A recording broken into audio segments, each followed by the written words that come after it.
அரங்கரும் அடியேனும் ஓம் அகத்திஷாய நம. அரங்கமுருகா நினது திருப்படி சரணம். திருக்குறள் நட்பு. இணையர் இவரெமக்கு இன்னம் யாமென்று புனையிலும் புல்லென்னும் நட்பு. இவர் எமக்கு இத்தனை அன்புடையவர், நாமும் இவருக்கு இப்படியே என்று ஒருவரை ஒருவர் அலங்காரம் பாராட்டி சொல்லும் நட்பு அற்பமானதாக போய்விடும். சித்திரை பௌர்ணமி சித்தர்களின் அருளை பெறுவதற்கும் ஆற்றலை உணர்வதற்கும் உரித்தான நாள் என்ற ஆறுமுகப் பெருமானே. வற்றா இருப்பு, பேராற்றல், பேரறிவு, காலம் என்கின்ற 4 வளங்களை உடையதாக இருக்கிறது தெய்வநிலை. நமது குருநாதர் இத்தகைய 4 வளங்களையும் சிறப்பாக பெற்றிருப்பதில் நமக்கு பெருமிதமே.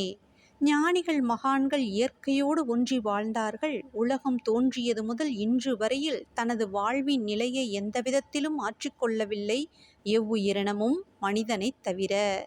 மேலும் இயற்கையில் நடைபெறும் எந்த நிகழ்ச்சியிலும் சிறிது கூட பிழை ஏற்படுவது இல்லை. மனிதனும் இந்த பிரபஞ்ச ஆற்றலை முழுமையாக உணர்ந்து தன் ஆற்றலையும் இணைத்து செயலாற்றி வெற்றியும் மனநிறைவும் பெற முடியும் என்பதையே ஞானிகள் உணர்த்துகின்றார்கள். அப்போது வாழ்வில் சிக்கலோ மனக்கவலையோ ஏற்படாது. எதிலும் தெளிவு ஏற்படும், ஞானம் உண்டாகும்.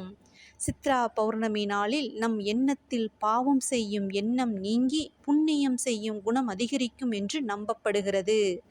சித்த மகரிஷிகளின் அருளால் தர்மத்தை செய்வதற்கான வாய்ப்பை ஏற்படுத்தி தருவார்கள். மகான்களின் தரிசனம் பிற உயிர்களுக்கு உணவும் நீரும் தடையில்லாமல் தருவதற்கு சூழ்நிலையை அமைத்து தருவார்கள். இத்துடன் இனி சைவ உணவை மட்டுமே உண்போம் என உறுதி கொள்வோம். இதுவே முருகப்பெருமானின் அருளை பெற மிக எளிமையான வழியாகும்.